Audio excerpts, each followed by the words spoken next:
আগেই গুনার স্বীকৃতি দিয়ে দেব। আমরা বলবো আল্লাহ তুমি প্রশ্ন করার আগে তোমার একটা কথা বলি, আমারে কিছু জিজ্ঞেস করো না, আমি সব করেছি। এমন কোন পাপ নাই যে পাপ আমারে দিয়ে হয় নাই। তোমার রহমত দিয়ে তুমি জান্নাতে পাঠাবা, তোমার দয়ায় জান্নাতে যেতে চাই, আমল দিয়ে না। পারবেন বলতে? কিয়ামতের দিন আমরা বলবো আল্লাহ আমার আমল দিয়ে জান্নাত চাই না, আমি তোমার দয়া দিয়ে জান্নাত চাই। তোমার দয়া ছাড়া আমার কোনো উপায় নাই।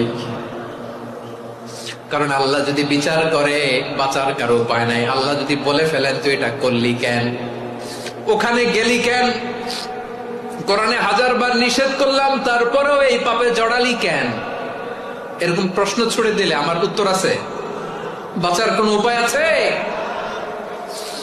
রোজ হাসরে হে আল্লাহ আমার করোনা বিচার, আল্লাহ করোনা বিচার,